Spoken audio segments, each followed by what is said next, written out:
Peggy 18.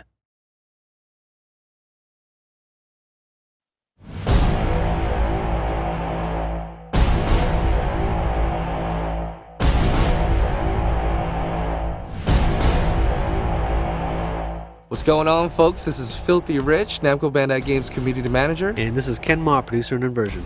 Let's jump into my favorite part of Inversion and talk multiplayer. Let's start this off with a bang, and let's talk about Hourglass Mode.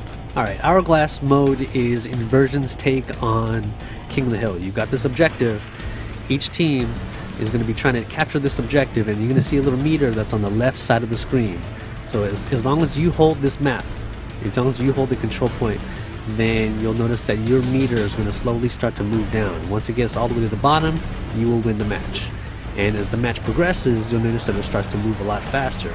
Essentially, we've got two separate levels that are built. You know, imagine a level that's on the bottom, a level that's on the top. And as soon as you capture this point, the whole entire map will flip. Enemies, objects, players, everything flips to the other map. So, you know, over the course of a match, you're going to see this constantly flipping back and forth. You know, it gets a little bit crazy, and you have to get used to your orientation, but it is pretty cool. One of the coolest things that we have in Inversion is the intelligent AI that's implemented onto the guys who are constantly shooting at your face. And the one thing that I know is that there are other people in the community who feel the same way, who love this experience against the AI. What can these types of players play in a multiplayer space to go ahead against groups of AI? Inversion, what we have is a 4-player co-op mode called Survival. And we built these exclusive maps just for this mode. These aren't regular, normal MP maps that have been, you know, just recycled in.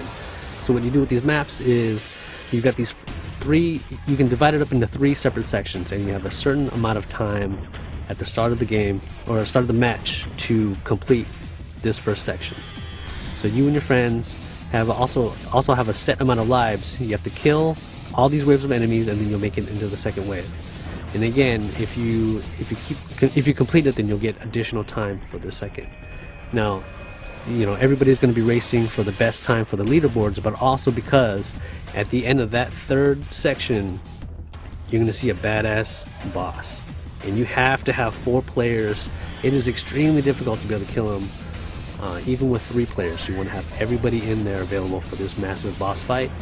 And you know, it's a great way to just relax, and you don't have to worry about competitive, you know, playing with competitive players. It's just you, 3 friends, and tons of enemies to take care of.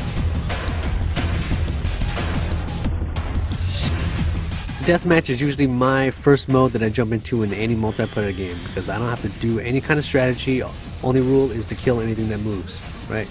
That's a great way to get used to the maps, a great way to get used to the grav-link mechanics and how it works, that little balance that Inversion's got between weapons and using your grav-link as a weapon.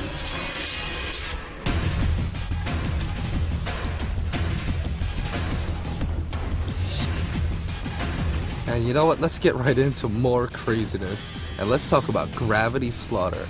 Okay, so in Gravity Slaughter mode, again, you can play this in team-based mode, or you can play free-for-all. And what you do is, in Gravity Slaughter, you'll get normal points if you just kill players.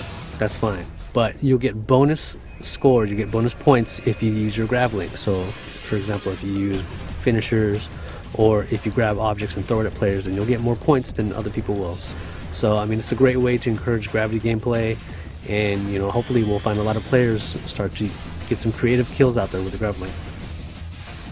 So this right here, we're going to talk about the King of Gravity, where one is going to go ahead and stay above the rest and be the man, or, you know, as we say, the King of Gravity. Okay, King of Gravity is an absolutely insane mode. So what you've got is you've got one grav-link pack, and every player that's playing in this mode is always going to be able to track this. It's going to be an objective marker. So whoever picks up the grav-link is going to be able to earn points by killing other players. But the thing about it is that the King Gravity is so powerful with his grav-link, you'll need the assistance of other players with you. So even though everybody's trying to race to become the King of Gravity, you have to work together to take down the current King of Gravity. But after that, it's no hold barred, right? It's whoever can get that grav-link first. Everybody that you thought was a teammate, as soon as that grav-link drops and everybody's trying to rush to get it, then everybody's your enemy again. So that's it for us over here at Namco Bandai Games. This is Filthy Rich. Guys, make sure to join the community at facebook.com/inversion. And of course, a big thanks to our friend Ken. Yep, look forward to playing against these guys once the game comes out.